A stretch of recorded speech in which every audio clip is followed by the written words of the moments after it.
Sugeng rawuh teman-teman sekalian. Dino iki Hambar Podcast badhe mempersembahkan blended tema loro tentang globalisasi modernisasi kehidupan manusia.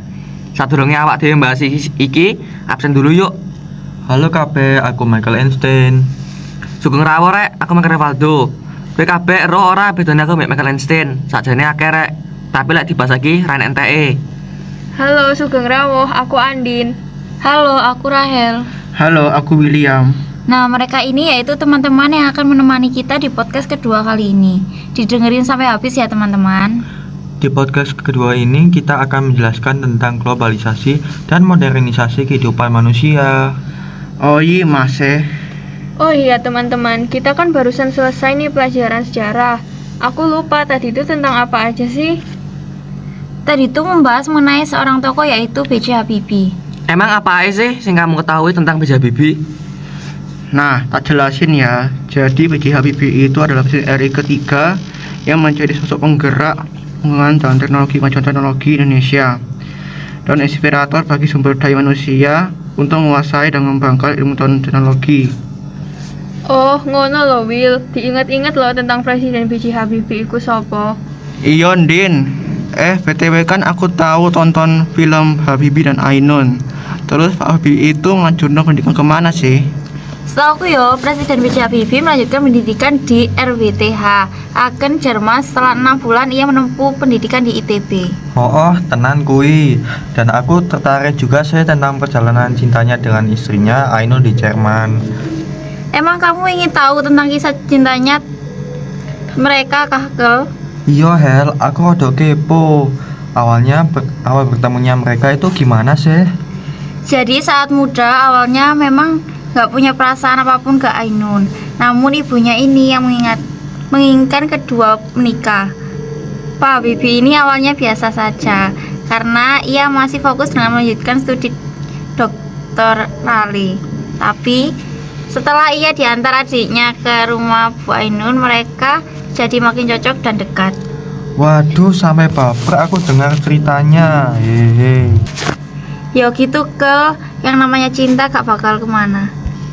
Terus pas mereka menikah itu, perubahan sosial apa yang dialami mereka pada saat sebelum menikah dan sesudah menikah yo? Nih ya, Din, ku kasih tahu perubahan sosial yang dialami B.J. Habibie dan istrinya yaitu ketika mereka sudah menikah dan hanya hidup berdua di Jerman. Yang itu menjadikan mereka masih mengalami perubahan sosial di bidang sosial budaya dan kehidupan sehari-hari. Walah, gitu ya. Iya Din, B.J. Habibie dan Ainun itu juga merupakan pasangan yang setia. Seperti yang diajarkan di dalam gereja Katolik, keluarga dapat diartikan sebagai persekutuan antar pribadi yang intens, antar pasangan dan antar keluarga. Oh, gitu ya. Jadi keluarga itu suatu komunitas yang harus dijaga kelangsungan hidupnya ya? Iya, bener banget. Ngomong-ngomong, kalian ada yang tahu nggak sih cara mempertahankan hubungan keluarga dalam agama Katolik itu seperti apa?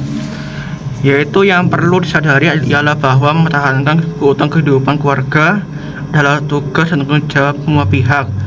Saling memberi dan menerima, saling mendukung dan mengingatkan ada kuncinya. Yang terakhir adalah saling memaafkan ketika hati terluka dan kecewa.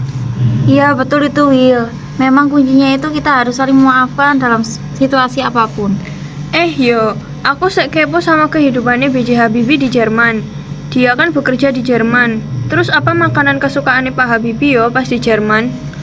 Random banget pertanyaannya yo. Sik, tak cari di Google dulu. Oke Google, apa makanan kesukaan Pak B.J. Habibie saat di Jerman?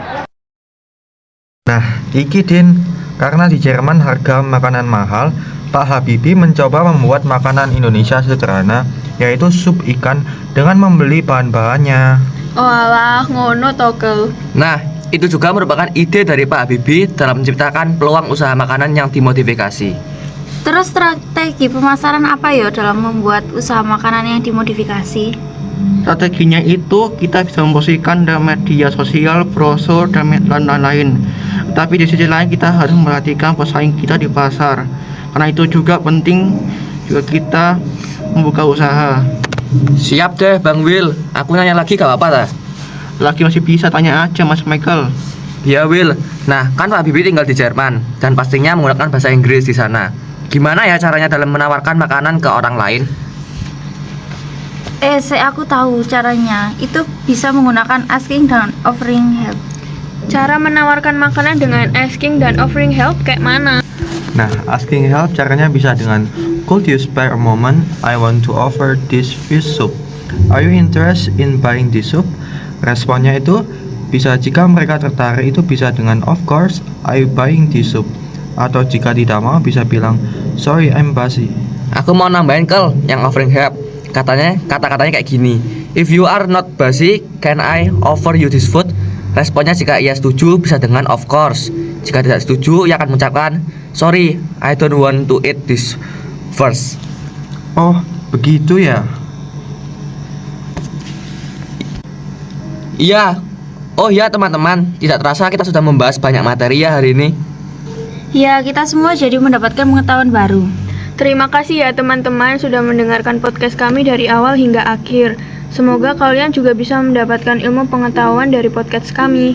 Sampai ketemu di podcast berikutnya ya. Bye-bye. Bye-bye.